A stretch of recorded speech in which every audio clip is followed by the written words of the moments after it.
so ẹ wà wọn tán ṣẹ̀rù bá ìgbà míì gan tó bá fẹ́ jáde gan ti bẹ̀rù wọn ò ní lọ sí airport tó bá tẹ̀ di airport ó sì àwọn bóyá máa ń sẹ́t ìbẹ̀rù bójó ló fi lo yòókù ayé ẹ̀ àwọn nǹkan tí mo wá lè sọ pé ó ṣe ní àkókò yẹn torí bóyá sọ fún mi tí ọmọ bá nílé tí ò bá níta ó yẹ kó nílé ìta ló wà níbi tó wà Ìkòròdú ló dé kíra ẹ mọ́ gẹ́gẹ́ bí ọmọ mi padà wá sílé ó ní ọba rán àwọn kan wá àwa náà lọ́ba ń Kòròdú jẹ́ ká gba ọ̀dọ̀ ọba náà ká wá sọ pé káwá pọ̀ bá tòun pé ẹjọ́ o ọmọ tí wá ń bí o wọ́n ní ẹ̀yin lẹ́yìn ṣẹ̀rù bá o ohun tí mo ní sọ́kàn nìyẹn láti sọ fọmọ yẹn ó dẹ̀ ní òkè òun bọ̀ lọ́dọ̀ mi kí ọmọ tó dé ló ti lọ sọ́dọ̀ aláṣẹ ìlú táwa yìí ọmọ mi fẹ́ wá o afẹ́dọ́dọ̀ kábíyèsí Ìkòròdú aláṣẹ tó ń sọ fún mi wípé kí n dé ọ̀dọ̀ baálẹ̀ o òun ò lè mú gbẹ̀yìn lọ torí pé kò sí bí wọ́n ṣe máa dọ̀hùn ẹni tí ó jẹ́ adarí lókèrè tó ń bí tí bá dẹ̀ máa lọ ẹnu òfin ìlú yàn mí yàn. This is Alaroye's interview Alaroye lele. kò sí níbẹ̀ báwo la ṣe fẹ́ fọ́ orí ẹ̀ ó dáa o jẹ́ ká fi appointment o ìjọ ló máa wá òkè ìjọba ìlú máa wá mo dúró dè ẹ́ o ká wá gbé ìgbésẹ̀ yẹn láti ọ̀dọ̀ aláṣẹ sí ọ̀dọ̀ baálẹ̀ látọ̀dọ̀ baálẹ̀ lọ sí ọ̀dọ̀ ọba mo wá ń retí ọmọ mi mo náà ń bọ̀ ìjọ tó máa dé ráìsì àtẹ̀wà ló gbé dání ó wà lọ ń pín fídì àwọn abẹ́sí ń pariwo ọmọ àlọ́mọ yín wà ń fídì ọmọ àlọ́mọ yín wà ń fídì ó ń pín fún gbogbo àwọn aláìní wọ́n fún ọ lówó bó ṣe ń fún ọ ní ráìsì tó ń fún ọ lówó àwọn tó wá bá mi bí pé ọmọ mi máa wà ń bì kan mo ṣàrò pé ilé ló ń bọ̀ nígbà tó máa kúrò ń bẹ̀ kò gun mọ́tò ẹsẹ̀ ló fi rìn délé èrò tó kó lẹ́yìn ó lé mílíọ̀nù wọ́n fẹ́ wá bá kí mi wọ́n tẹ̀lé wọ́n fi wá kí mi nínú ilé so bó ṣe wá fẹ́ wá kí mi nínú ilé èrò tó tẹ̀lé lẹ́yìn ti. ẹ má bínú ó níbi tí mò ń lọ ni o. báwo ni fẹ́ dọ́dọ̀ baálẹ̀ báwo la ṣe fẹ́ dé ibi tá à ń lọ ok jẹ́ ká tiẹ̀ gbéra ṣẹ́rí ó dàbí kó lè ń jà ní nígbà tó dé ibi kan pé ká tiẹ̀ tọ́nu wọ́n tún pe ọkùnrin kan ní big cat ká tiẹ̀ yà lọ́dọ̀ ẹ pé a fẹ́ máa lọ sọ́dọ̀ a lè débẹ̀ torí crowd ti pọ̀ jù àwa ní òkè jẹ́ ká fìtì ọjọ́ mi bí a ṣe rí ní ìṣe mi.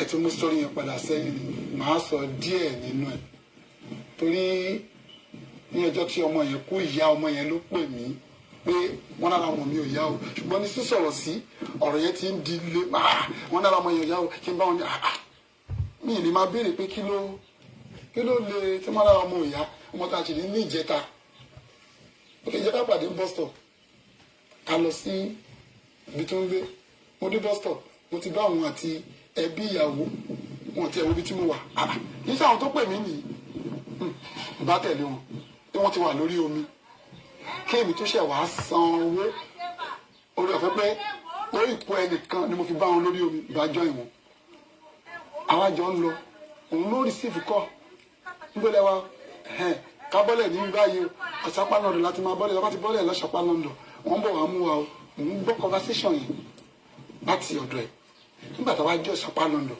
wọ́n sọ pé mọ́mí ẹ̀ padà sílé ó ti ń response to treatment now ó ti ń ara ẹ̀ ti ń bá. ok ẹ dúró mo fẹ́ bèrè kankan báwo mo ṣe lè stop kíní mo náà. ṣe ń pẹ́fẹ́ dúró ní dúró pé ó pè mí nìyí bá tẹ̀lé wọn tí wọ́n ti wà lórí omi kí èmi tó ṣẹ̀ wá san owó orí ọ̀fẹ́ pé orí ìpò ẹnìkan ni mo fi bá wọn lórí omi ìbájọ́ ìwọ̀n. kí ti kíní yìí o. àwa jọ ń lọ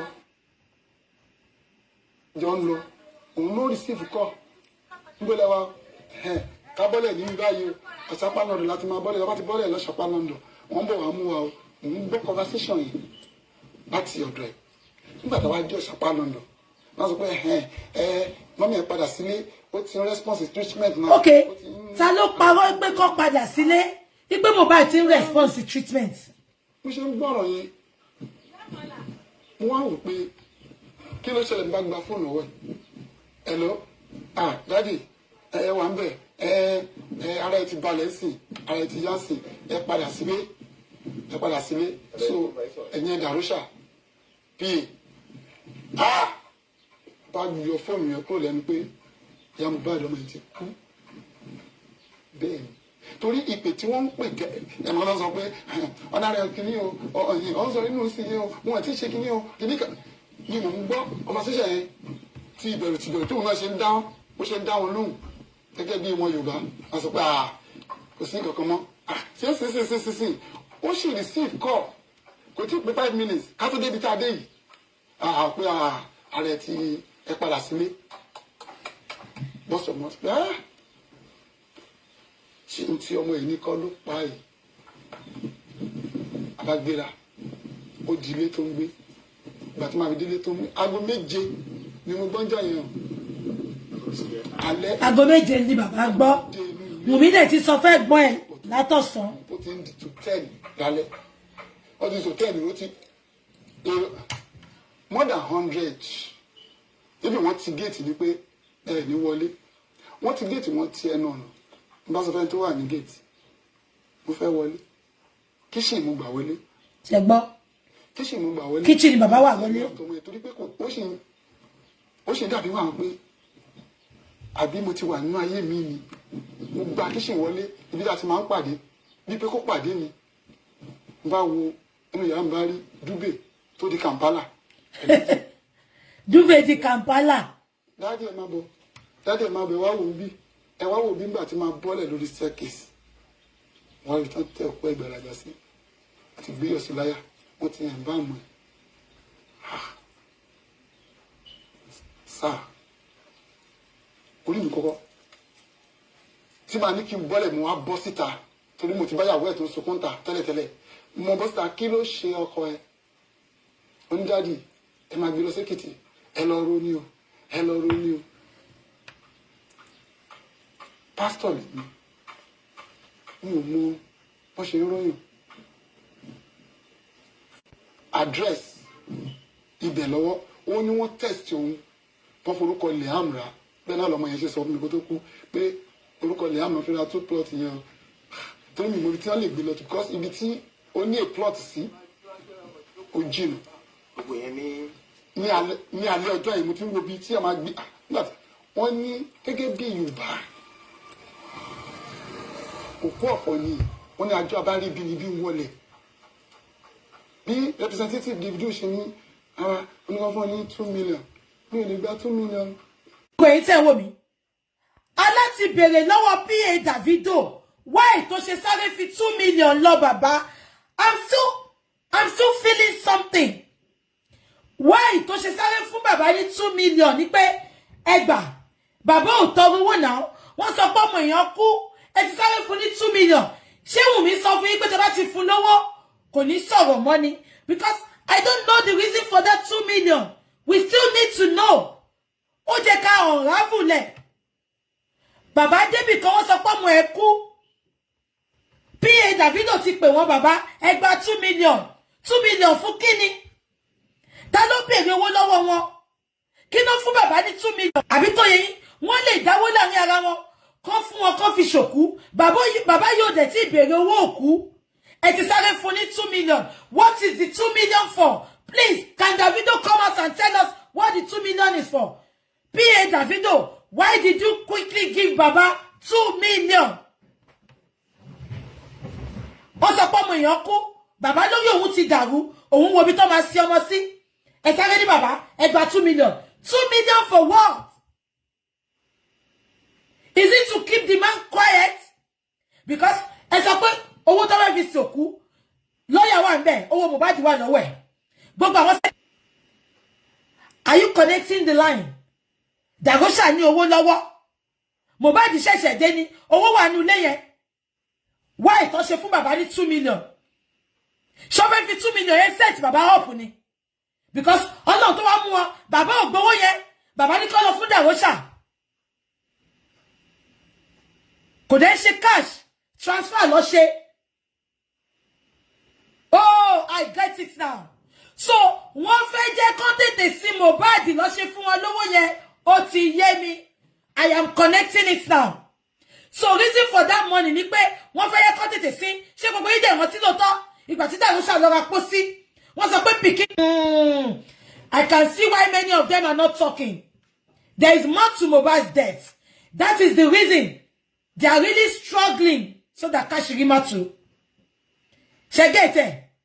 She want to go on tell me baba sáré lọ sin ọmọ. Wọ́n fẹ́ gbélé wọn lórí. That 2 million is for quick burial. Because tó bá fẹ́ tètè sin ọmọ yẹn ni, ó ti ní ẹ̀bá mọ́. So 2 million yẹn, wọ́n fẹ́ fún bàbá pé ẹ tètè lọ sin ọmọ yẹn, ẹ tètè lọ sin. Òun ni Dàgọ́ṣà ṣe lọ ra pósí. Tó sọ fún pé pikin pósí ló wà lẹ̀. Pikin coffee ló wà nú ẹ̀. Ló wà lẹ̀. Dàgọ́ṣà said, and I quote, ó ní mo máa rà bẹ́ẹ̀. Ó ní a gbọ́dọ̀ sin lálẹ́ yìí. Dàgọ́ṣà said it. So gbogbo wọn ti jọ plan láàrin àwọn pé èní la máa sí kò ní di ọ̀la. Reason tí Wùnmí ò ṣe mú doctor's report sílẹ̀ nìyẹn ìgbà tó dé police station. Reason tí ọlọ́pàá ò ṣe fún wọn ní note láti lọ fi gbé lọ sí morgue. Because they wanted him buried that night. Why are they rushing him to be buried? Are you connecting the lines? They want that boy. Ṣé o pé bàbá bá wọn bẹ̀ ni? Wọ́n fẹ́ jẹ́ kó sin ọmọ yẹn lálẹ́ yẹn. Kí ni reason tó fi fún bàbá ní 2 million? Lọ́yà lówó lọ́wọ́. Dàgọ́ṣà lówó lọ́wọ́. Why tẹ́ ṣe sáré fi 2 million tẹ́ fi entice bàbá yẹn? Wọ́n ti wò pé kò kúkú lówó tó bá fún 2 million àgbà. Ṣùgbọ́n orí tó wá bá bàbá yẹn ṣe kò gba 2 million yẹn. Ó yẹ lọ fún Dàgọ́ṣà. Dàgọ́ṣà dọ́dọ̀ onípòsí. Onípòsí sọ pé kò sí pósí àgbàlagbà nílẹ̀. Ó ní pikin coffee ló wà. Ó ní kí Dàgọ́ṣà padà wá ńjọ́ kejì. Àwọn á bá wọn kọ pósí size Mohbad. Dàgọ́ṣà said, and I quote, ó ní a gbọ́dọ̀ sin lálẹ́. So that was the reason for the 2 million, to quicken the burial. To quicken is being buried so that no traces will be found. Am I communicating? Ẹ jẹ́ ká máa gbọ́ lọ. Ṣé kí mo ti mọ̀ pé nǹkan wà lọ́wọ́ ẹ̀bẹ̀ yẹn? Lápò pé ambulance. Mo kú mo bá ṣe ń pè. Òun yẹn náà ló pe ambulance. Ó lè pe ambulance. Ambulance ń pè àwọn ní fine. Ẹ jẹ́ kí sáré chipping. Kí ló dé tó jọ̀yà Ghana níbọ̀ wá báyìí? Ó ṣe jọ Ghana báyìí. Ṣé Goslow ló ti ra glass ẹ? Goslow ló ti ra sunglass ẹ?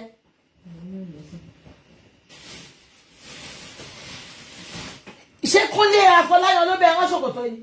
Kẹ̀mbẹ́ ló ti rà ní. Irú ṣòkòtò wo ló wẹ̀?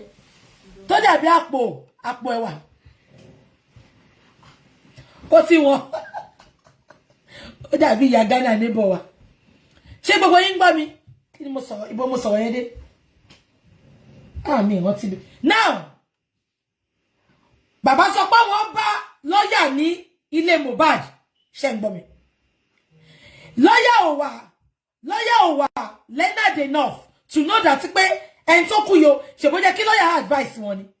We cannot leave this corpse here. We have to go to the police. Bàbá tó jẹ́ literate, bàbá tí ò ní mọ̀ tó lọ́yà. Bàbá ló wá dé, lọ́yà ṣe ń sọ bó ṣe máa ṣe. Ṣé ipò fẹ́ set bàbá yìí up ni? Ọlọ́run ló yọ bàbá. Ẹ jẹ́ ká máa gbọ́ lọ. Mo tún yẹn ni. Wọ́n tún gbé dókítà dání. Wọ́n test ẹ̀. Ojú mi bẹ̀. Wọ́n rí pé ó ti kú. Wọ́n bá gbé sínú ambulance. Ó yá, lọ sí police station. Àlejò ni mí bí. Ẹ máa gbọ́ o. Police station tó gbé mi lọ. Tọ́mọ̀ náà náà gbé mi lọ. Bẹ́ẹ̀ gbé mi débẹ̀. Ká ṣe statement of ká ṣe statement dan kan lè fún wa ní police report. A ti kọ̀wé. A ti ṣàtúnṣe. Mo ti sign. Bí ọ̀gá tó ṣe wá láti ọ́fíìsì kan nìyẹn pé they should not give me that police power. Ẹ jọ sá kí ni mo ṣe ó ní when this thing happen, when the event happen, where did you report to? I wasn't there. And that is another question. Only your coup. Nílùú tó lọ́ba tó níjòyè ẹ gbé sínú ilé. Gbogbo yín dẹ̀ sọ pé ẹ lọ school ẹ kàwé. Kí ni first thing tó jẹ́ kó ṣe? They should have gone to the police. Kí bàbá gan tó dé. Ẹ gbà wá ọlọ́pàá ọmọ yìí kú o. Bọ̀dá di ẹ̀ ń bọ̀ lọ́nà. Gbogbo yín ẹ má gbàgbé pé wọ́n sọ fún bàbá àti ìyá Mohbad pé this is my questions for all of them. Ṣé ẹ pé bàbá sọ pé káwọn tó débẹ̀ wọ́n ti ní káwọn padà sílé. So ká ní bàbá padà sílé ńjọ́ yẹn ni. Kí ló fẹ́ fi òkú Mohbad ṣe? Ṣó máa lọ gbé sínú igbó ni wọ́n sọ pé ó kú síbẹ̀ ni. because we don't know. Because bàbá tẹ́ sọ pé kó padà sílé, bàbá yẹn ló wá débẹ̀, ló ẹ̀ṣẹ̀ ń sáré kiri, bó ṣe máa gbé òkú ẹ̀ lọ sọ́dọ̀ ọlọ́pàá, bó ṣe máa gbé òkú ẹ̀ lọ sí morgue. So ká sọ pé bàbá padà sílé ni, kí ló fẹ́ fi òkú Mohbad ṣe? Ẹ bá wa pé gbogbo wọn tó wà ńbẹ̀, yín olórí burúkú 100 people tẹ́ wà ńbẹ̀, gbogbo yín lè máa káwọ́ sẹ́yìn rojọ́ sẹ̀.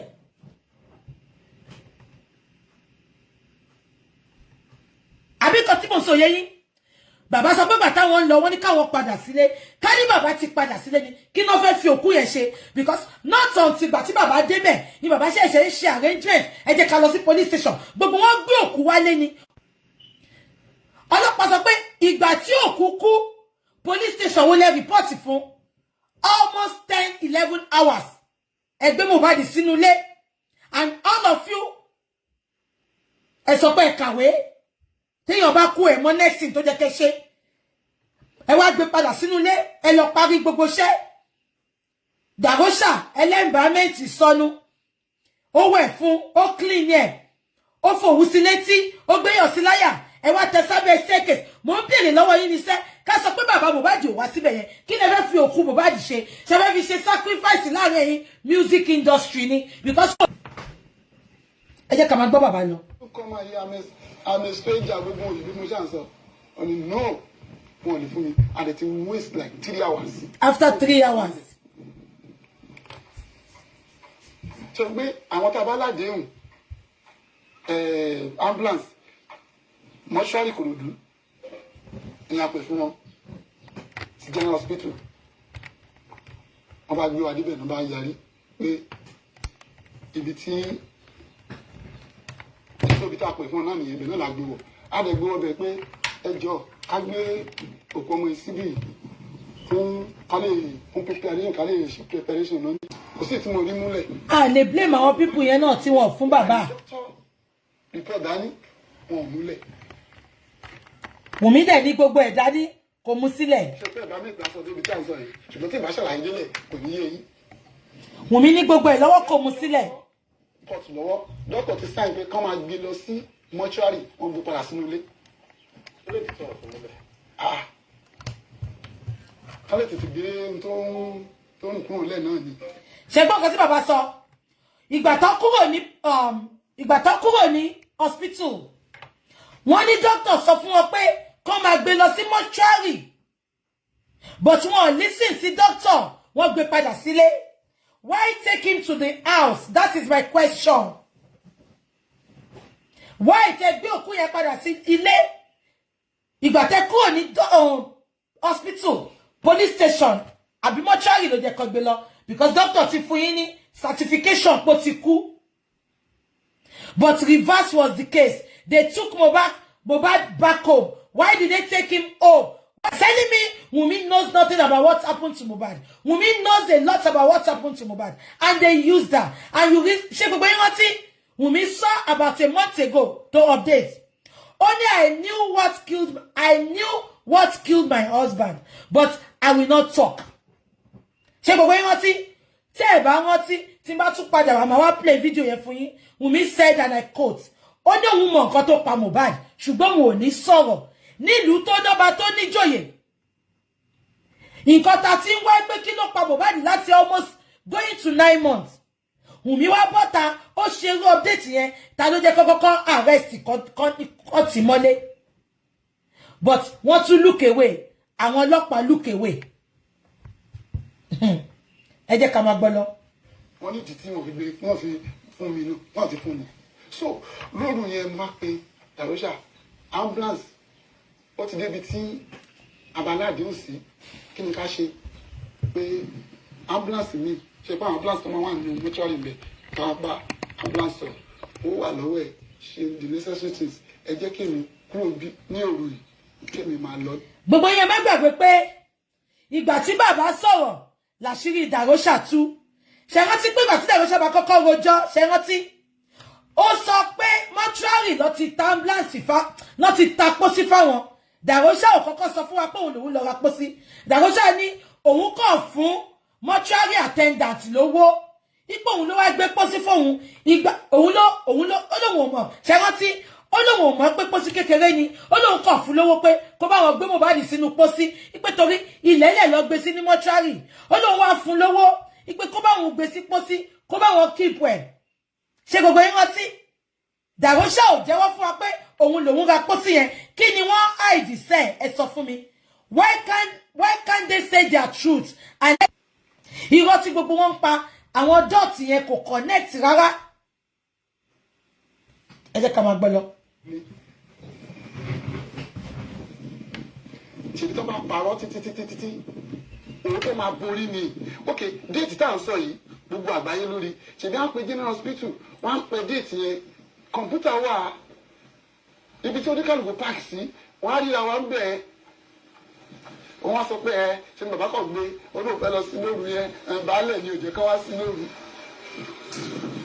oríṣiríṣi irọ́ náà fi ń borọ́ náà fi ń borọ́ náà fi ń borọ́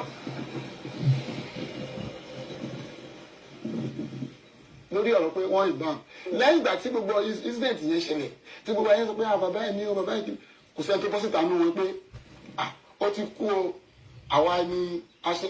Exactly ṣé gbogbo yín rántí ìgbà tí Mohbad kú tán sí gbogbo wa ìlà bọ́tà ta ṣépè fún bàbá ṣe rántí àdúràgì bàbá yamayama àsọpọ̀ ọmọ Christian kí ló tí bàbá sáré lọ sí àwọn èèyàn dragi bàbá kan for like 1 week bàbá yìí ò sẹ́ni tó lè sọ̀rọ̀ fún ọpẹ́lọpẹ́ BBC Yorùbá tó lọ interview ṣé kí mo sọ yẹn until ìgbà tí BBC Naija tó lọ bá bàbá Mohbad tó lọ interview ẹ̀ ibẹ̀ ni bàbá yẹn ti ṣẹ̀ṣẹ̀ sọ pé èmi kọ́ ni èmi ìmọ̀gbà tó ṣe èmi kọ́ ni mo ra pósí Darosha ló ra pósí ṣẹlẹ̀ pé bẹ́ẹ̀ làṣírí ti tú bí bàbá ṣe tú àṣírí báyìí ẹsẹ̀kẹsẹ̀ ní Darosha lọ update tí olórí burúkú wá ń sọ fún wa sí pé wọ́n hack account òun ni ìgbà tí bàbá tú àṣírí tán so ká sọ pé BBC Naija ò interview bàbá yìí Wùnmí dákẹ́ Darosha dákẹ́ àdúrà dákẹ́ ìyá Mohbad dákẹ́ ẹ̀jẹ̀ rí bó ṣe ń ṣépè fún bàbá yìí bó ṣe ń dún àgẹ̀ epo sáré lọ sí ọmọ kò lè sí kankan ní yín tó bọ́ta tó sọ pé bàbá ò mọ̀ ń pa ẹ o bàbá ò mọ̀ ń pa ẹ o ẹ bọ́ta kẹ́ ṣàlàyé bó ṣe ṣẹlẹ̀ ṣẹ́tìrí we don't need a private investigation ṣé nǹkan tí mo sọ yẹn yín we don't need a private investigator to tell us there is more to what happened to Mohbad because tó bá yẹ pé ọkàn wọn mọ́ ni ìgbà tó ń parọ́ wọn bàbá ẹ̀ kí ló tí Wùnmí ò lè bọ́ta kó sọ pé no please bàbá ò mọ̀ ń pa ẹ o bó ṣe ṣẹlẹ̀ ní bàbá ìlú ẹ̀ṣẹ̀ ń sọ bó ṣe ṣẹlẹ̀ kí gbogbo àwa blogger ká ṣẹ̀ṣẹ̀ tó wá máa investigate ká tó máa analyze wọ́n da ọ̀rọ̀ yẹn ní bàbá ẹ̀ lórí ni kí ló tó fi parọ́ mọ́ bàbá ẹ̀ kí ló tó fi jẹ́ pé kí gbogbo ayé ṣépè fún bàbá ẹ̀ tẹ̀dẹ̀ mọ òótọ́ nǹkan tó ṣẹlẹ̀ what were they hiding what is the skeleton in their cupboard what did Wunmi did to Mohbad and they promised to keep a secret what happened ṣé Wunmi làwọn music industry náà fi rán ni because mo mọ̀ bí Mohbad ṣe máa kú tí PA Davido sáré kó 2 million fún wọn ṣé PA Davido jẹ́ family Mohbad ni ṣé PA Davido ọwọ́ ó jẹ Mohbad lówó ni ẹ jẹ́ ká máa gbọ́ lọ. environment o ìgbà tó máa sọ ọkọ̀ lọ sọ sí péjì ẹ̀ ní torí pọ́n ti yẹn bá òun bàbá òun lójú òun òun ṣe environment yẹn ó ti kọ́ ní December o nígbà tí wọ́n ní káwọn láyà bá mi wá díẹ̀ ẹ wá yí narrative yẹn àdúrà ló ṣe environment ìyẹn mo sọ pé tí orí àdúrà bá gbé láti sọ pé òun ló ṣe kápàdé ilé ẹjọ́. That's it. ẹnikẹ́ni èèyàn kéèyàn tó bá ṣe bàbá ẹ̀ wà láyé mi ò gbọ́ nǹkan kan Ọlọ́run tó dá mi nù wọ́n dẹ̀ mọ̀ pọ̀ wọ́n dẹ̀ ṣe. wọ́n rí dínkù bàbá ìgànṣá God forbid ṣó lè jẹ́ ọmọ olówó ló máa kú tó máa ṣe bàbá ẹ̀ bíi pé kò jẹ́ nǹkan kan ṣọmọ olówó lè kú kí gbogbo yín ti wà ńbẹ̀ kẹ́ má pe bàbá ọmọ tó kú ẹ bẹ̀rù Ọlọ́run Wùnmí àti wà àtàwọn kọ́ọ̀tẹ́ ò bẹ̀rù ọjọ́ tó máa sùn tó ní jímọ́ ṣé bàbá Mohbad lè ní owó sẹ́ kàn ṣe bọ́ ṣe ṣe yẹn mo ń bọ̀ TikTok ti kú.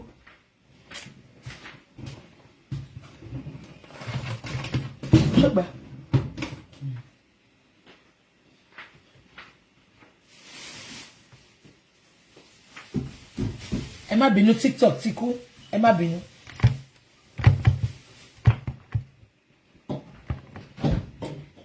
Ẹ má bínú.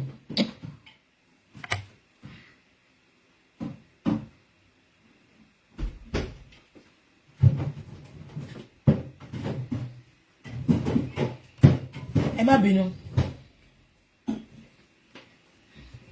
Mo fẹ́ play voice kan fún yín.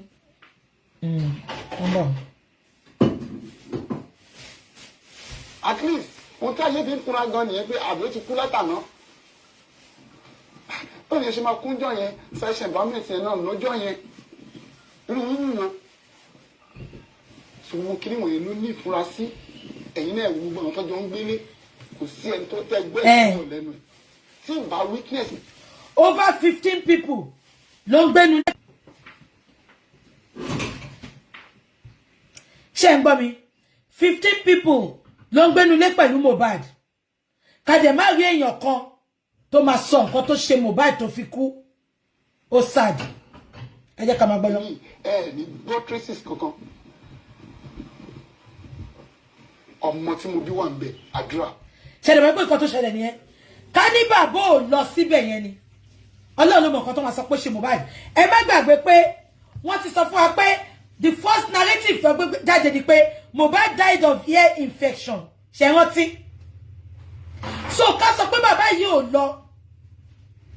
Kí ló fẹ́ sọ fún wa pé ó pa Mohbad? Ó máa bò mọ́lẹ̀ ni.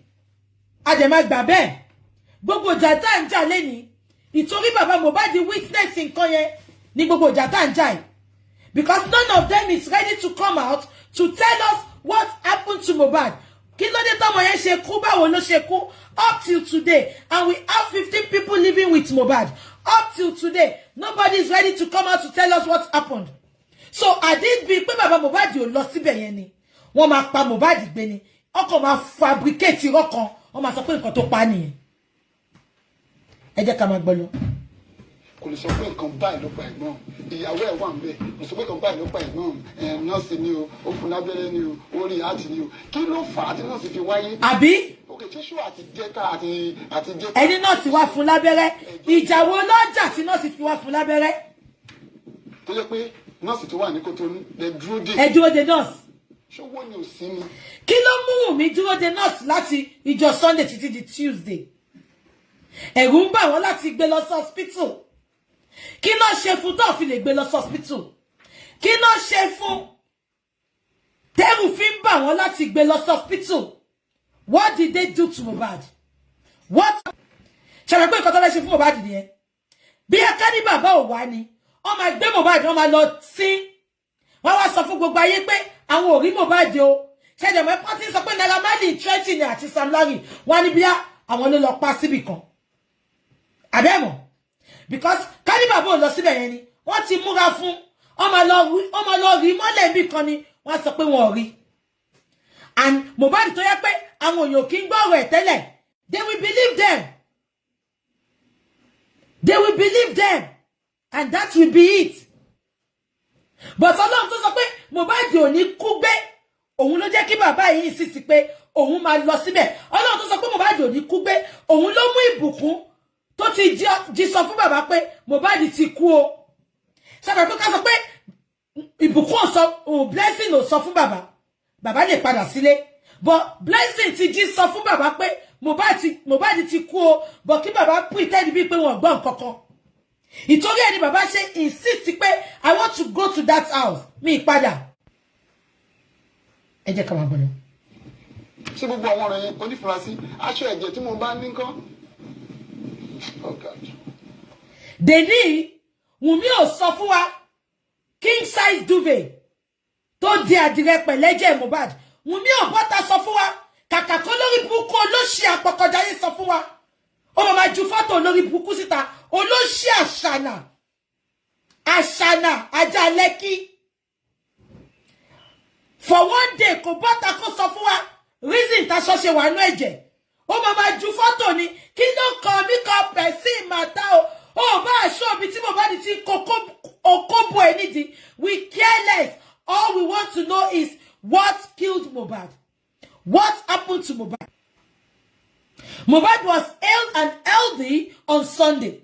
By Monday, Wunmi told us Mohbad, they had to call the nurse. And Toba sick, an accident, why did Wunmi invite the nurse into Mohbad's house to come and treat Mohbad? Treat him about what? Emma, we put more updates photo kan leni. Iwájú orí Wunmi méjèèjì ó wú báyìí ni.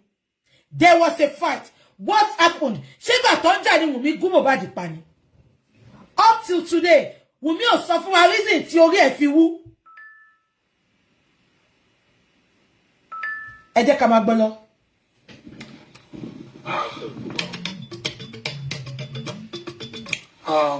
Ẹ jẹ́ kí n dúpẹ́ lọ́wọ́ gbogbo pátápátá. Ọlọ́run lò wọ́n gẹ́gẹ́ bí irinṣẹ́ láti rí ìdí ọ̀rọ̀ ẹni. Èmi ò kúkú mọ nǹkan kan tẹ́lẹ̀tẹ́lẹ̀. Ṣé tí àbádé kòrónà ṣé màá mọ̀ pé placenta tó ń gbé fún mi jọ sí pé ẹni tó ní ọmọ náà gbé fún? Ṣé màá mọ̀ ọmọ bí? Àdàbí tí ò bá ṣe mi kọ́ náà fi ìran ẹ̀wọ̀n. Tí mo lè gbìyànjú kí ìran yẹn kó lè ṣe.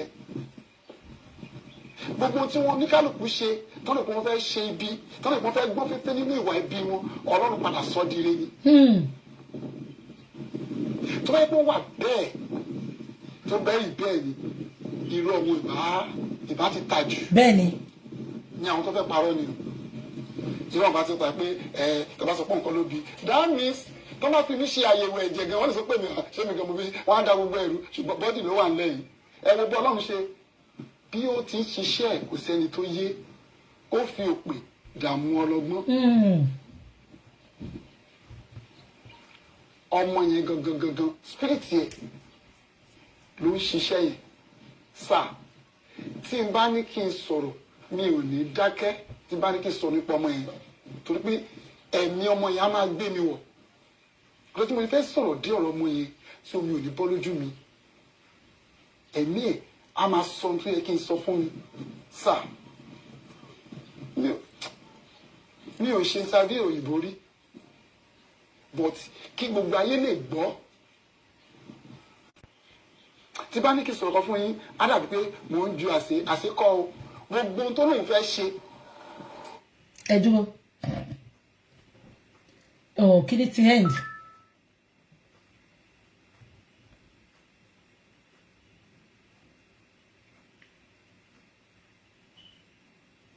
Ẹ má bínú TikTok tún ti end. Ẹ má bínú.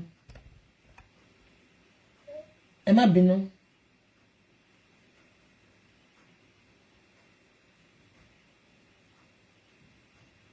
Ẹ má bínú.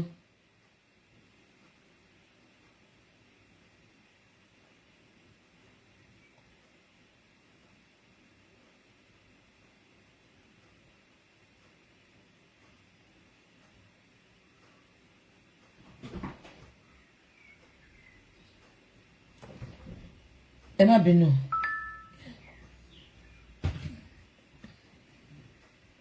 Mo ń bọ̀, ẹ má bínú.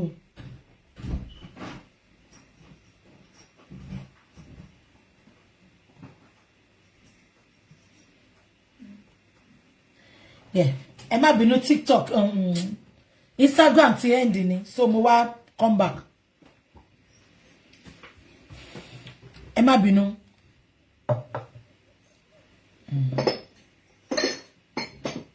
Yeah, ẹ má bínú. Ṣé gbogbo yín mọ̀ pé up to today àgbúrò nọ́ọ̀sì yẹn mọ́? Why are they hiding the nurse? Where is the nurse? Ibo ni nurse yẹn wà? Ṣé mọ̀ pé dè ní àgbọ̀n kankan mọ́ nípa nurse yẹn? Abẹ́ ti gbàgbé ni. Ṣé mọ̀ pé Wunmi ò sọ̀rọ̀ pa nurse mọ́? Wọ́n ti bribe nurse. Wọ́n ti ní kó come out of the film. Àmàgbúrò nurse yẹn mọ̀. Ṣé mọ̀ pé nurse ni Wunmi ń tẹnu mọ́ tẹ́lẹ̀ ipò ogún Mohbad lábẹ́rẹ́ pa. Àmàgbúrò nurse yẹn mọ̀. Nurse ti parí acting tiẹ̀. Ṣé rí nurse yẹn láti next chat mi lọ. Láti next chat mi lọ. Àmàmà drag Fèyí Ṣọlá nurse. Àmà drag ìyá ẹ̀. Wọ́n ní okó àtòbò ló ń tà lórí Instagram. Ibo ni nurse yẹn wà? Nurse ni Wunmi ń tẹnumọ́ láti join. Wọ́n ti settle nurse. Wọ́n ti ní kó dákẹ́. ẹ jẹ́ ká máa gbọ́ bàbá lọ. Tí wọn ò jẹ́ ó ṣe, tí wọ́n fi artificial power wọn dá dúró, ọ̀run ti ń ṣe o. Ó ti rán àwọn tó máa wá ṣe o. Gbóníkálùkù ṣe ronú ọ̀tọ̀ọ̀tọ̀. Èmi Joseph Ọmọlọ́ba. Ẹ má jẹ́ kí n máa dárúkọ àwọn orúkọ nínú ayé. Ṣé dáyé ta wà yìí? Ìgbà ni gbogbo nǹkan láyé. Ìgbà olókùn fún mi. Ọmọ yẹn ó ní dádì. Mo fẹ́ ṣe sábùkọ̀ fún yín ni o. Ilẹ̀ yẹn ẹ lọ fi kọ́ church. Ibi òun náà ti sọ náà tàbí pé church bàbá òun fún bàbá òun tẹ̀ tí kọ́ church ó ní kí lọ fi lè yẹ kí lọ fi kọ́ church. Èmi gbà pé ohun tó fún mi yẹn òun ló padà ní gẹ́gẹ́ bí ọmọ Yorùbá tí bá ok mi ò gbọ́jú mọ́ ìyá mi ká sọ pé ọmọ kọ́lé fún bàbá rẹ̀ ṣèbí àdúrà bàbá mi pé kọ́ ọmọ gbẹ̀yìn òun ta ló ní ilé padà kò sí ohun tí Mohbad lè ṣe fún mi láyé tó lè tó ohun tí mo ṣe fún tó bá padà ṣe anything fún mi mo ti gbà pé òun ló padà ní ẹ wọ́n ronú mi lórí ẹ̀ anything tó ní tó sọ pé dáàdì mo ṣe fún yín mo gbà pé òun ló ní tó pé mi á lọ òun bọ̀ now ó ti wá fi kú ṣàgbà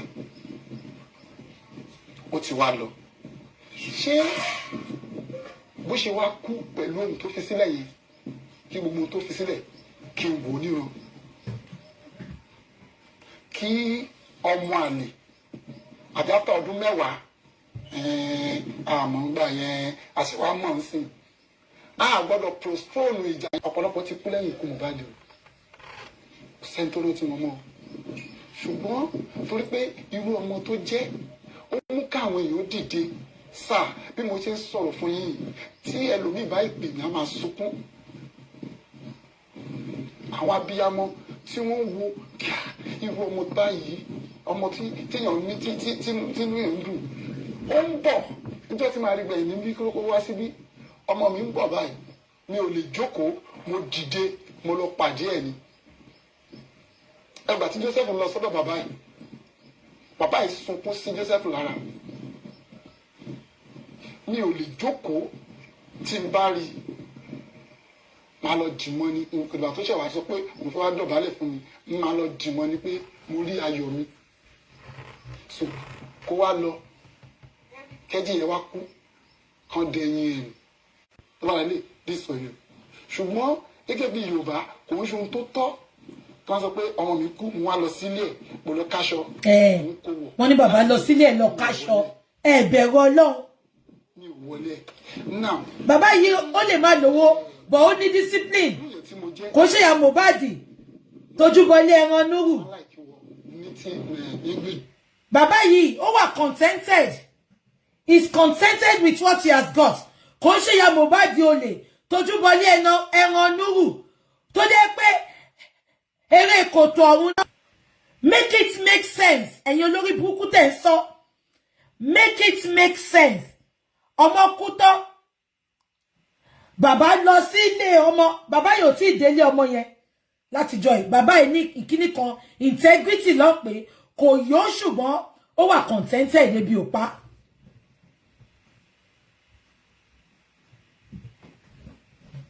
Abẹ́ gbọ́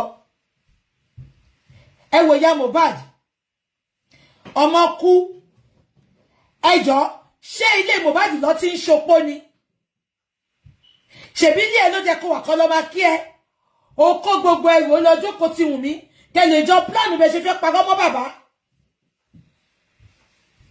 mo dẹ̀ ṣẹ̀ṣẹ̀ rántí ni ṣé ń gbọ́ mi she knows everything that was posted on Sarah they told her ṣé ń gbọ́ mi honestly we are going to talk next time I come out we are going to talk about the nurse mo fẹ́ ṣe àwọn investigation kan ni ẹ má worry next time I come out we are going to talk about that nurse she's going to be dragged she knows a lot and she kept quiet ó ti parí chapter tiẹ̀ wọ́n ti ní kó kúrò nínú scene yẹn ẹ ń ṣí èrè everybody is coming back ẹ jẹ́ ká máa gbọ́ lọ. dress sometimes most of àwọn tí mo ti gbà mo lọ sí Abuja mo ṣe àjà aṣọ Mohbad ni kò sóhun tó jọ no mo kò máa ń wo ẹlòmíì pé ọmọ wa ẹjọ ogún yẹn mi ò gbé mọ́tò ẹ̀ kí ni mo fẹ́ máa wà aṣọ ẹ̀. That is a good one. Ọmọ kú bàbá ò gbà kí mọ́tò bàbá ò gbé mọ́tò ẹ̀ bàbá ò gbé nǹkan gidi aṣọ èlò láṣọ tí mo sọ yẹn yín okay ká sọ pé bàbá yìí lójú kòkòrò ó fẹ́ kó property lóòótọ́ Mohbad kú kò gbé mọ́tò kò gbé àwọn tangible things aṣọ Mohbad kò ṣe tó wọ designer tá bá sọ pé designer ni bàbá fẹ́ wọ̀ aṣọ bàbá ò gba phone ẹ o thank you wọn ò gba phone bàbá tí ò ní phone tó yẹ pé no mọ́tò ló ń lò kò gba gbogbo yẹn aṣọ gbogbo yìí ò ní ṣoríire gbogbo yẹn tẹ́ sọ pé bàbá ló ń wọ aṣọ ó lọ ń wọ aṣọ mọ́ wọn ẹ jẹ́ ká bá gbọ́ lọ. èlò ló ń tàn kára. ilé tí bàbá yìí ti ṣe interview bàbá sọ pé òun lòun ní ilé òun owó kápẹ́ńtà lòun fi kọ́ kò dúró de Mohbad kó wá kọ́lé fóun so property wo ni Wùmí sọ pé bàbá fẹ́ jogún bàbá ló kọ́ ilé yìí ibi tó dẹ̀ kọ́lé èdè Mohbad ò sọ pé òun fẹ́ ran bàbá ẹ̀ lọ́wọ́ bàbá yìí ò dẹ̀ force ẹ̀ kó bá òun parí ilé yẹn abẹ́ ẹ̀gbọ́n mi bàbá tó lè kọ́lé ara ẹ̀ tí ò dúró dọmọ kó wá kọ fún ẹ wá sọ pé ó fẹ́ gba property bẹ́ẹ̀ ló gan ni property royalty lẹ́ ń pè property àtàwọn nǹkan tí Mohbad ṣe lórúkọ nígbà tí mo sọ yẹn wọ́n sọ pé Mohbad ò lè sign Wùmí ó dẹ̀ mẹ́pọ́mọ yóò ṣọmọ Mohbad ó dẹ̀ pé lọ́yà ẹ dẹ̀ mú òkú ẹ mú ọwọ́ òkú ẹ bẹ̀rẹ̀ sí ní fi ọwọ́ ẹ̀ sign ẹni kò lè sign ó máa ń tan print ni Wùmí ṣe ó fi pé Liam máa gba ogún yìí ó dẹ̀ máa bá kalẹ̀ ṣá ogún ológun tó yẹ pé bàbá Liam wà níbì kan Liam ò lọ́jọ́gún bàbá ẹ̀ wọ́n ní kó ṣe DNA ó sọ DNA di death sentence ó sọ DNA di death sentence ó dẹ̀ fẹ́ gbà royalty ló fẹ́ gbà mo sọ fún yín pé secretly ó gbé Naira Marley lọ sí court ní February ọ̀rọ̀ wọn yìí wá ń court máa béèrè ibi tó gba dancing privately ló fẹ́ gba abẹ́ ẹ̀gbọ́n mi ọmọ tó mọ̀ pé kò ṣọmọ Mohbad ọmọ yìí burú gan o Ọlọ́run o ọmọ yìí ti ń pààyàn tipẹ́ abájọ tí Mohbad sọ ìwà àtàwọn fámílì ẹ̀ ti ń ṣe tipẹ́ tèmi lẹ máa fi ṣàṣemọ àwa wí tán wọ́n sọ pé à ń da Wùnmí láàmú àwa kọ́ èpè tí Mohbad ṣe ló ń ja Wùnmí Mohbad ti sọ ó ní ìwà àtàwọn fámílì ẹ̀ ti ń ṣe tipẹ́ ó ní tèmi lẹ máa fi ṣàṣemọ àwa kọ́ là ń da Wùnmí láàmú Mohbad ló kó sínú gbogbo wa àbẹ́mọ̀ Mohbad ló kó sínú gbogbo wa àsọtẹ́lẹ̀ Mohbad ló ń ṣẹlẹ̀ yìí ó ní tí ń bá kú Mohbad ní tí ń bá kú gbogbo fámílì ẹ̀ ló máa jìyà ẹ ti ń ṣe tipẹ́ ẹ jẹ́ ká máa gbọ́ lọ.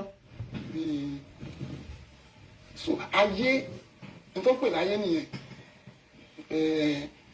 láì àwọn tí ò tó nǹkan ọ̀fẹ́ máa rò aṣọ ìlú wọn ń gbé wọ̀ ṣé ẹlòmítẹ̀ sọ pé mo ti ń fi earring sétí bóyá kọ̀ǹpútà náà máa fi ṣe o pẹ̀lú iṣẹ́ tí Ọlọ́run gbélé mi lọ́wọ́ yìí màá wá múra tán màá wá kó ṣéènì sétí àbí ṣéènì ọ̀hún tó ń lò ni màá ní mo lọ gbé sọ́run kò gbọ́dọ̀ rí bẹ́ẹ̀. ẹ̀kọ́ pọ̀ nínú ikú Mohbad. Àkọ́kọ́ ni pé tí èèyàn bá fẹ́ níyàwó láyé ó ṣọ́ra. Ibi tí mo lọ gangan ni ẹ máa gbọ́. Tí ẹ bá rí orí ọ̀fẹ́ àti rí Mohbad ọ̀rọ̀ tí màá kọ́kọ́ sọ fún ni pé má ṣe ìyàwó fẹ́ o má ṣe ẹbí wọ̀ o kí n jẹ́ ọ̀rọ̀ tí màá kọ́ sọ fún ọ.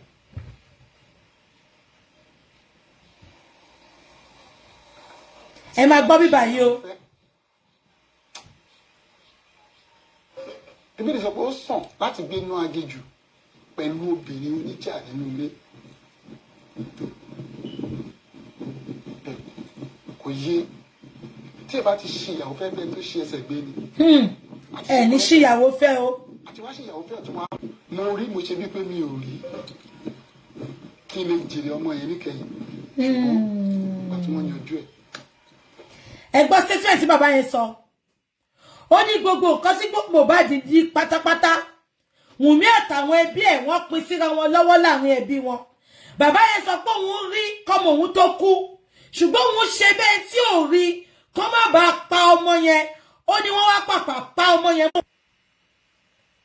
ṣé ń gbọ́ Wùnmí àtàwọn fámìlì ẹ̀ wọ́n pín gbogbo nǹkan tí Mohbad ní lọ́wọ́ wọ́n pín mọ́ra wọn lọ́wọ́ pátápátá ṣùgbọ́n bàbá mọ̀ bàbá ṣe bí ipá wọn ò mọ̀ bàbá mímọ̀ Mohbad tí Mohbad ṣe bí ipá wọn ò mọ̀ òun ló pa bàbá ẹ má máa rí kẹṣe bí pé èrí you think say I know they see too many things ìmọ̀lẹ̀ many things oh you think say I know they see too many things ìmọ̀lẹ̀ many things Mohbad náà rí ó ṣe bẹ́ẹ̀ tí ò rí àìṣe bẹ́ẹ̀ tí ò rí èyàn ló jẹ́ kó pa bàbá ẹ má sọ pé èrí kẹṣe bẹ́ẹ̀ tí ò rí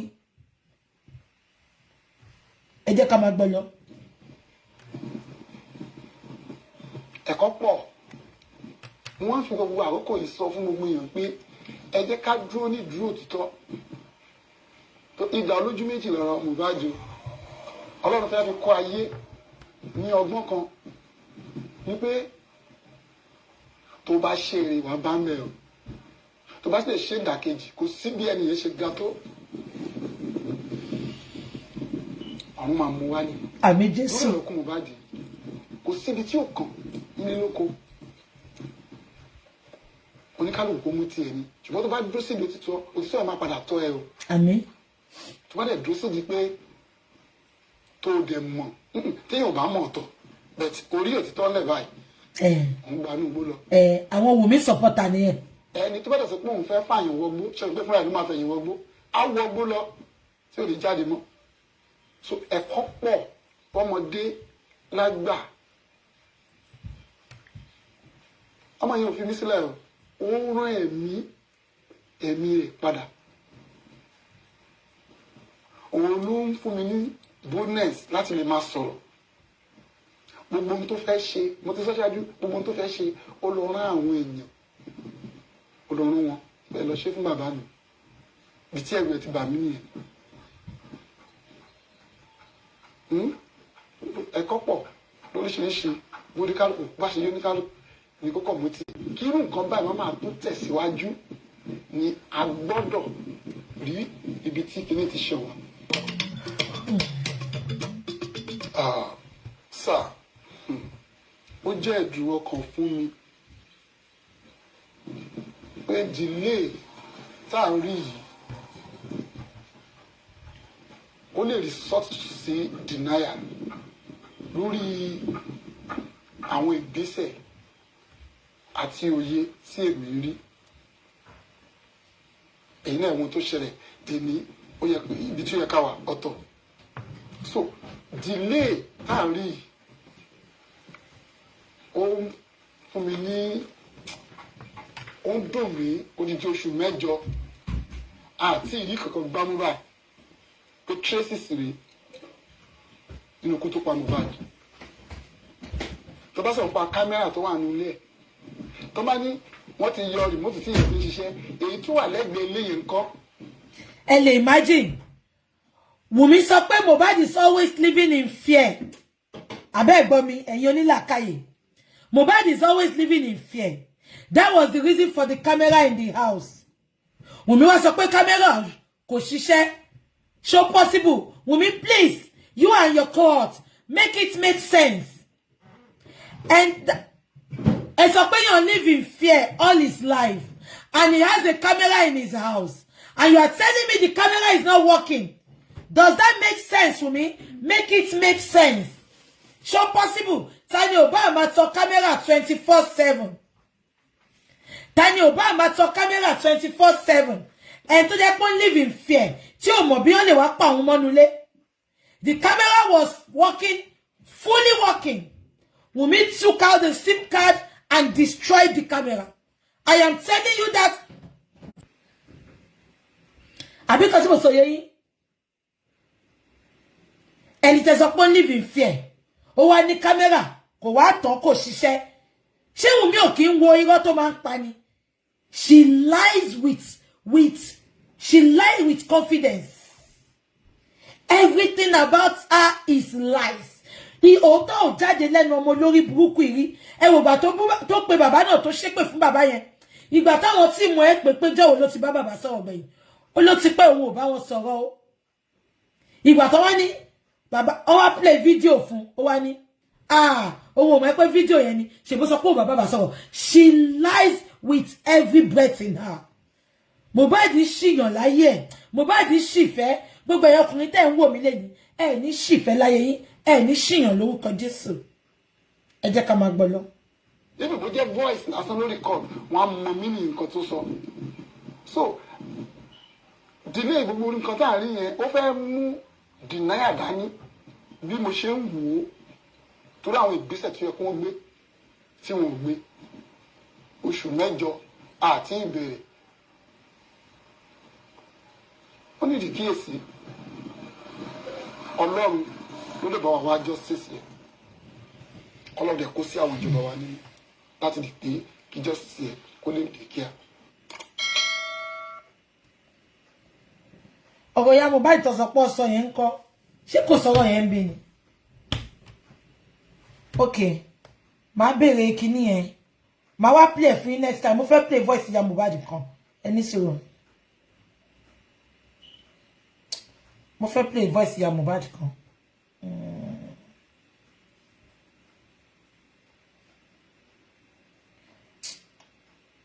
Kí ló kàn kú yàn kí ló kàn mo ń bọ̀ mo fẹ́ play voice ya Mohbad kan fún yín ní ẹ̀ṣá ní sọ̀rọ̀ kí ló kàn kú yàn bọ̀.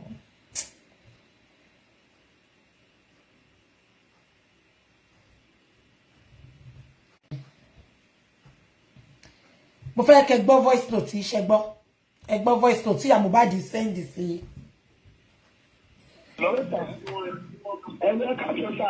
Ya Mohbad ló sọ̀rọ̀ yẹn.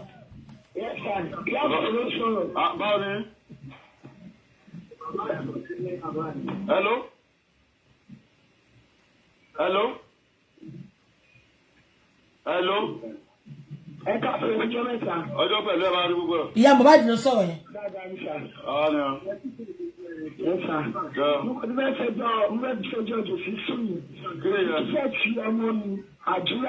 Àti àbúrò mi fẹ́ tí wọ́n mọ́ ní. Máa gbọ́. Oní o máa wá rí mi. O fẹjọ́ tún Àjíbílọ́lá. Máa gbọ́. Ó pé Àjíbílọ́lá. Máa gbọ́. Ó pé Àjíbílọ́lá. Máa gbọ́. Ó pé Àjíbílọ́lá ó fẹjọ́ tún. Mo lè pè ẹ́. Ó ló máa wá rí mi láti bá mi rí àríra bá sọ̀rọ̀. Wọ́n mọ̀ pé ẹjọ́ yẹn. Ẹgbẹ́ tí ara ń jù ú. Aṣá ti ṣe èyí ìyẹn tún gbé wa ti last 2 weeks ó ti ń bá a lọ kóòtù. Aṣá ti borí ẹ̀ lẹ́yìn. Ó tún fẹ́ wá àdúrà àti láti bọ̀ wá lọ sí ó fẹ́ lọ ṣẹ̀wọ̀n. Ṣùgbọ́n náà tún ti jù lọ lẹ́yìn o. Gbogbo ibi tó ti ń yọ Ọlọ́run máa pàdé o. Ó tún máa mú ìyá lọ́ládé. Ọjọ́ máa tẹ̀lé ra wọ́n máa jẹ́rìí èké. Ṣé nǹkan tí jẹ́ kì í ṣe ìṣe da? Kí ló tún ṣẹlẹ̀? Ó mú àbúrò mi ó lòun ló gbéyàn sí ọmọ òun láyà ọmọ tó ti fi ó wá ní àti àdúrà. Ẹ gbọ́ woman yìí ó ní bàbá Mohbad sọ pé Dàróṣà ló gbéyàn sí Mohbad láyà ó ní ọmọ tí bàbá ti sin ṣebí yóò wà láyè kí bàbá tó sin. Ẹ wo woman yìí kí ló dé tí woman yìí ṣé woman yìí ò mọ̀ pé owó máa tán níjọ́ kan ni wọ́n ti ya Mohbad ṣe ń ṣe báyìí.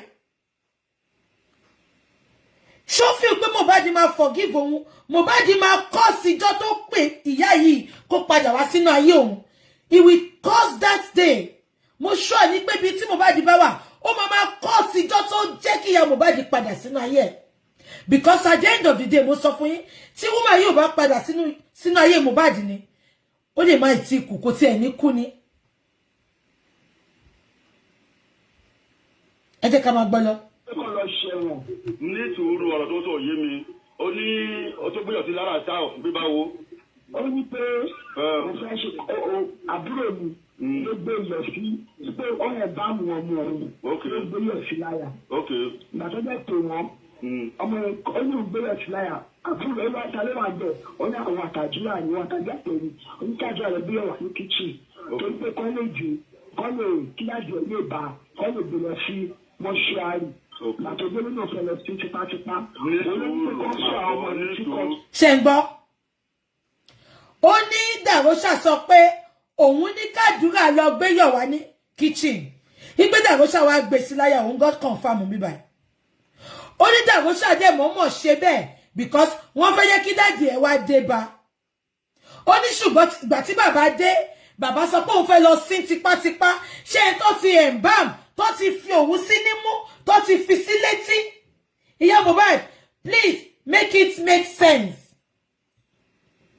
ẹni tí Dàróṣà ti fi òun sí nímú àtẹ́tí báwo ló ṣe jẹ́ pé bàbá ló fẹ́ lọ sí tipátipá ẹ gbà mí lọ́wọ́ àwọn pípù yìí wọn ò bẹ̀rù ọjọ́ àti sùn ni ẹ ti ẹ̀ rántí oore kan tí Mohbad ṣe fún yín rí ẹ rántí nǹkan kan tí Mohbad ṣe fún yín rí kí ló dé tẹ̀ ń fìyà jẹ ọmọ ìyá Mohbad Mohbad will curse the day he brought you back to his life.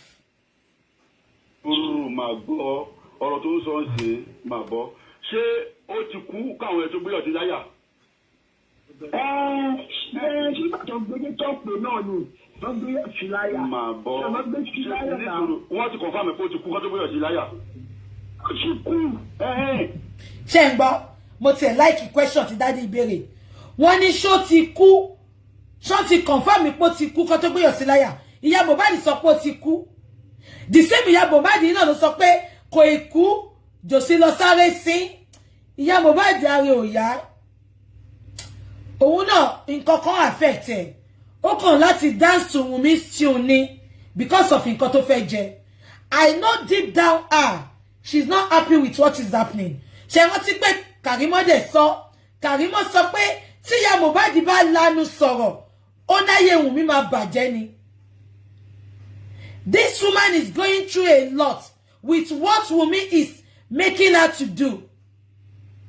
Inside her, I know she's not happy. Abẹ́ ẹ̀gbọ́n ni. Bàbá yẹn bí sí pé ṣọmọ yẹn ti kú kó tó gbé yọ̀ sí láyà. Ó ná ti kú. Ìwọ kan náà dẹ̀ ló sọ pé Mohbad ò tí kú. Bàbá lọ sáré sí. Ṣé rí pé there's something wrong. Tí Wunmi ò bá sí pẹ̀lú ẹ̀, ó máa ń sọ tọ̀rọ̀. Ẹ wọ̀rọ̀ tó sọ pẹ̀lú punch ìjọsí òun ló jẹ́ ká mọ̀ pé wọ́n ti doubt paternity Mohbad ti doubt paternity Liam kó tó kú ó ní bàbá ló sọ pé kó má lọ síbẹ̀ kó fi sílẹ̀ because bàbá wanted peace and happiness for his son ìyá Mohbad ló jẹ́ ká mọ̀ pé ọmọkùnrin kan máa ń wá sínú ilé àwọn Wunmi ó ní anytime tóun bá ti lọ sọ́dọ̀ Mohbad ó lóun máa ń rí ọmọkùnrin yẹn lórí bẹ́ẹ̀dì pẹ̀lú Wunmi ó lóun béèrè lọ́wọ́ Wunmi pé ta lọmọkùnrin yẹn ó ló sọ pé mánéjà Mohbad ni màmá òkùnkùn mọ mánéjà Mohbad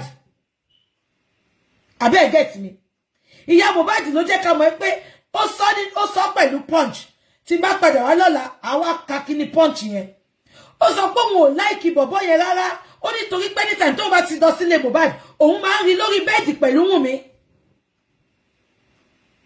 so ó possible gan kó jẹ́ pé ìyá Mohbad gan ló sọ fún Mohbad pé mo máa ń rí ọkùnrin lórí bẹ́ẹ̀dì pẹ̀lú ìyàwó ẹ o lọ ṣe DNA o ṣé wọ́n ló lọ́mọ ìṣá because ìyá Mohbad gangan confirm fún wa pé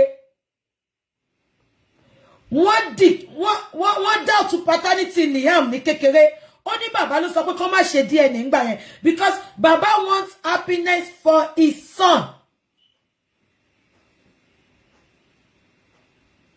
Àbí kò yé yín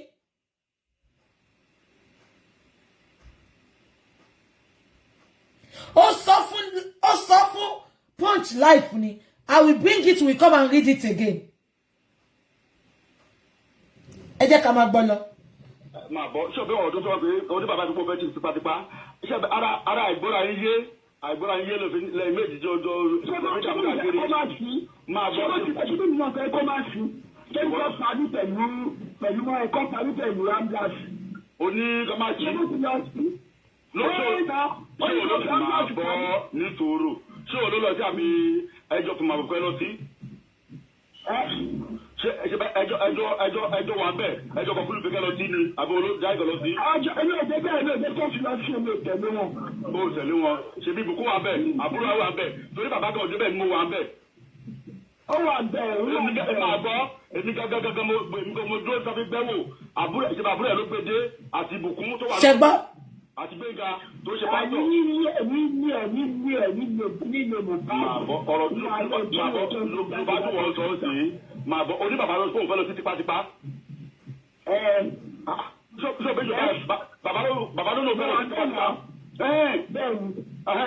Bàbá ló lọ fẹ́ ṣebí ta ló gbókú wá sí Kòdú? ṣe ń gbọ́. Òun náà ló gbé lọ, bàbá náà ló gbé lọ. Bàbá ló gbé wá sí Kòdú. ṣe gbọ́ bó ṣe ń parọ́. Tó bá black gbé wá. Tó bá black gbé wá. ṣẹ́rí. Máa bọ́ bọ́sẹ̀ nítorí. ṣe ń gbọ́. ẹ wo bí ìyá Mohbad ṣe ń parọ́ mọ́ bàbá. ìyá Mohbad sọ pé bàbá ló gbé lọ sí Kòròdú. bàbá tó jẹ́ pé dàrósà àtàmbláàsì àti ìbùkún àti àdúrà ló gbé òkú lọ sí Kòròdú. Ó ní bàbá ló gbé lọ. Ẹ lè imagine. Gbogbo ẹkùnrin tẹ́ ń wò mí lẹ́ni. Ẹ jọ̀ọ́, ẹ má yóò fẹ́ kẹ́ sọ pé ẹ fẹ́ fẹ́ obìnrin. Ẹ ṣèwádìí nípa obìnrin yẹn. If possible, ẹ lọ síbi tí ọmọbìnrin yẹn dàgbà sí. Ó lè ti change àdúgbò. Ó lè ti change. Ẹ lọ wá wọn tó jọ mọ́ láti kékeré. Àbí nǹkan tí mo sọ yé yín. Ẹ wo nǹkan tí mo bá di fọwọ́ ara ẹ̀ fà sínú ayé ara ẹ̀. Tó bá ti ẹ̀gbéhùn mi fún ẹ nílé Manian house, ó jẹ́ kí wọ́n náà jẹ́ kó clean mouth ni, kò jẹ́ kó há síbẹ̀. Ẹ rántí orin kan tí mo bá di kọ. Ó bá jẹja nínú odò yẹn, èmi gangan ni mo ní odò mi. Ẹni tó ń dóhùn mi ń gbà yẹn ló ń sọ fún. Ẹni tó ní ọmọ ọwọ́ ọmọ mi ló ń bá sọ̀rọ̀. Ó bá máa jẹja yẹn, èmi gangan ni mo ní odò mi. Bàbá gangan confirm. Wọ́n ní àwọn làwọn sọ fún Mohbad pé anything tó bá ń ṣe tí ò bá lè sọ síta kó máa fi kọrin. Ṣé rí gbogbo nǹkan tó ń ṣẹlẹ̀ yìí? Mohbad ti fi kọrin. Ìtorí à kì í gbọ́ orin ẹ̀. Òun ló ṣe dàbí pé ó ń jọ wá lójú. Gbogbo ẹ̀ ni Mohbad ti fi kọrin. Gbogbo ẹ̀yin tẹ́ wá ń wò mí lẹ́ni. Ẹ ní ṣìfẹ́, ẹ ní ṣìyàn, ẹ ní gbé egun eléegun.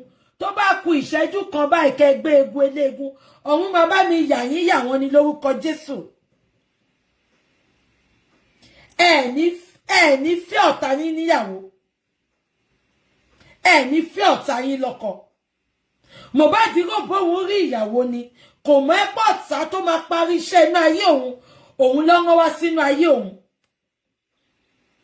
Ẹ bá wa béèrè lọ́wọ́ ohun mi sẹ́. Kí ló ṣe Mohbad tó fi pe nurse? Ṣebí kankan nìyàn máa pe nurse fún? Orí ló ń fọ́ o, etí ló ń dùn o, mo bu lọ́bẹ pàdé o. Kí ló mú wọn pe nurse in the first place? Ṣé rántí pé gbà tí wàhálà yìí bẹ̀rẹ̀, nurse ni Wùnmí ń dárúkọ, àtòun àtàwọn ọlọ́pàá, nurse ni o, nurse ni o, nurse ni o. Àmà gbọ́rọ̀ nurse mọ̀. Ṣé nurse ti parí script tiẹ̀? Ó ti lọ ni. Nurse ibi tó bá ti ń wò mí lẹ́ni, ó lọ o. Láti next show mi lọ́la lọ, we will start dragging you. A máa drag ẹ, a máa drag ìyá ẹ. Mo ti rí page ẹ lórí TikTok, okó àtòbò ló ń tà. A máa drag ẹ tó máa fi sọ nǹkan tó mọ̀ nípa kú Mohbad. Because mo rántí pé ìgbà tán tẹ́yọ̀ kan pè ẹ́, ìgbà tó wà ní prison ní pàǹtí, you said that I quote,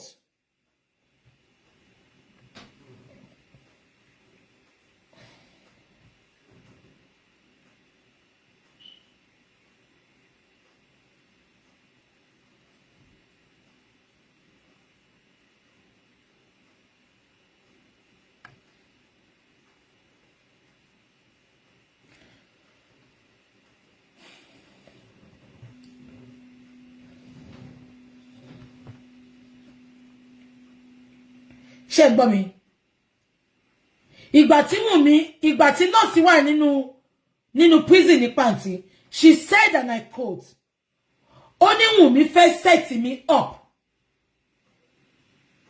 nurse ó lè pawọ́ pò sọ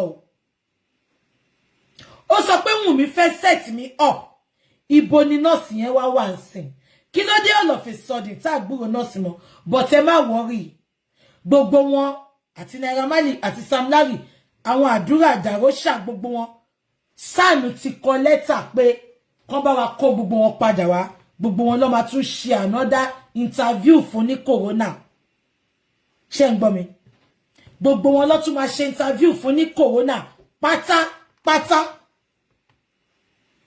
nurse ó ti sá padà lọ sí Kútọ́nù àbí ó lè sá mọ́ lọ́n lọ́wọ́ gbogbo wọn pátápátá abẹ́ ẹ̀ gbọ́ mi gbogbo wọn pátápátá ni Wahab Shittu ti kọ lẹ́tà sí court ipe kó pè padà wá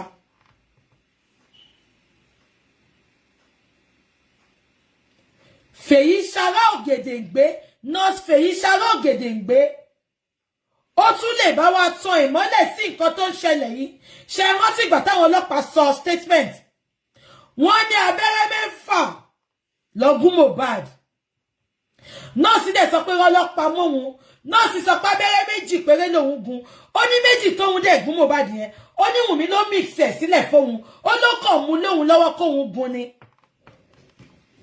màá lọ wá gbogbo show yẹn màá play ẹ̀ fún yín tó bá dọ̀la ṣe rántí ìgbà táwọn ọlọ́pàá máa ka statement ìgbà tá kọ́kọ́ bẹ̀rẹ̀ justice for Mohbad wọ́n ní abẹ́rẹ́ 6 ló bá nílẹ̀ nínú ilé Mohbad wọ́n wá sọ pé nọ́ọ̀sì ló gún lábẹ́rẹ́ 6 yẹn nọ́ọ̀sì dẹ̀ ń pariwo pé òun ò gún lábẹ́rẹ́ 6 o ó lábẹ́rẹ́ 2 péré lòun gún ó ní 2 tóun gún yẹn kẹ̀rẹ́ ó lóun kọ́ lòun fà á nínú syringe ó ní Wùnmí ló fà á fóun Wùnmí kàn mú fóun kóun gún ni ṣe rántí tí gbogbo wa fi ń blame ẹ pé báwo ni Wùnmí ṣe máa mú nǹkan fún ẹ kó gún tó béèrè nǹkan tó fà sínú syringe yẹn àmàrí nọ́ọ̀sì mọ́lẹ̀ ni àmàrí nọ́ọ̀sì ṣe interview fún ibo ni nọ́ọ̀sì yẹn wà nọ́ọ̀sì lè bá wa tan ìmọ́lẹ̀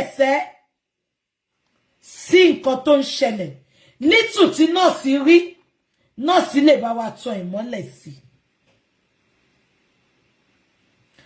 mo máa gbé picture síta látọ̀la lọ àtàlẹ́ ìgan ni ma ti gbé picture síta Fèyí Ṣará a máa drag ẹ bí aṣọ àní generator ni ìtorí o mọ nǹkan tó ṣẹlẹ̀ sí Mohbad ìyá nọ́ọ̀sì gan sọ thank you ìyá nọ́ọ̀sì gan sọ ó ní abẹ́rẹ́ 2 péré lọ́mọ òun fún ó ní ọmọ òun ò fún lábẹ́rẹ́ 6 ṣé Wùnmí ti gún Mohbad láwọn abẹ́rẹ́ kan kí nọ́ọ̀sì tó dé ni tó wá sọ pé nọ́ọ̀sì ló gún lábẹ́rẹ́ ẹ dẹ̀ má gbàgbé pé abẹ́rẹ́ 2 tí nọ́ọ̀sì gún sẹ́ Wùnmí ló bá mix ẹ̀ tó gbélé lọ́wọ́ àwọn ọlọ́pàá dẹ̀ ń gbọ́ gbogbo eléyìí wọ́n dẹ̀ ṣì ń let wa down àwọn ọlọ́pàá dẹ̀ ń gbọ́ gbogbo eléyìí wọn ò dẹ̀ ṣe nǹkan kan sí nǹkan tó wà nílẹ̀ mò ń béèrè lọ́wọ́ wọn sẹ́ ṣé tó bá yá pọ́ mo lówó ni Mohbad ni a máa ti rí justice mo sọ fún yín pé nǹkan tó ṣẹlẹ̀ sí Mohbad ó ṣẹlẹ̀ sí lady kan àtọkọ ẹ̀ l'Abuja sẹ́ ọkọ àtìyàwó jọ àwọn parents wọn jọ lówó ni kò sí nǹkan tí ìyàwó ò ṣe láti lè jẹ́ kó bẹ́rì kéèsì yẹn sẹ́ nǹkan kékeré ló tú wọn láṣìírí CCTV ibi tí ìyá ọmọ yẹn àti ọmọ ẹ̀ tó ti ń nu ẹ̀jẹ̀ because ọmọ yẹn gún ọkọ ẹ̀ pa ni bó dẹ̀ ṣe gún ọkọ ẹ̀ tán ìyá ẹ̀ ló pè kò síbi tí ìyá yẹn ò náwó dé ipe kan bẹ́rì kéèsì yẹn tó dẹ̀ ti fẹ́ bẹ̀rì ẹ̀ ọpẹ́lọpẹ́ CCTV ló tú àṣírí wọn ibi tó ti ń nu ẹ̀jẹ̀ òun àti ìyá ẹ̀ nu gbogbo ẹ̀jẹ̀ tó wà nílẹ̀.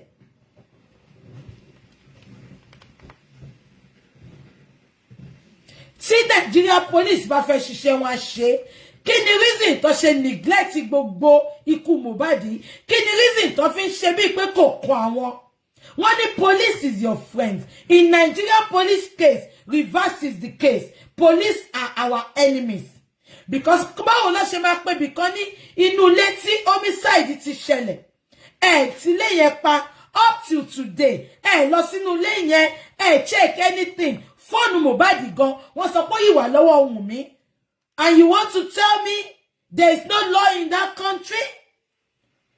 Tó bá sọ pé yàn kú ẹsẹ̀kẹsẹ̀ gbogbo àwọn tó wà ńbẹ̀ ló máa mú as suspect, wọ́n dẹ̀ máa ti lé yẹn pa until further notice. Immediately ló máa ti lé yẹn pa. Nǹkan tó lè ṣe fẹ́ ti lé yẹn pa ni pé kó má bá ti destroy gbogbo evidence tó lè rí ńbẹ̀. Up till today, we are going to the 9th month. Nigeria police ignored us. Ìgbà tó máa tún gbé autopsy dé, wọ́n sọ pé it is inconclusive. Wọ́n ní ìtorí Mohbad ti pẹ́lẹ̀, a dẹ̀ ti ṣe investigation. Wọ́n ní kò bá jẹ́ òkú 100 years. They can still do the autopsy. Kí ló dé tí Nigeria police ń ṣe wá báyìí? Ọmọ èèyàn kan ló kù, bàbá èèyàn kan ní gbogbo yín náà. Ẹ má dá bàbá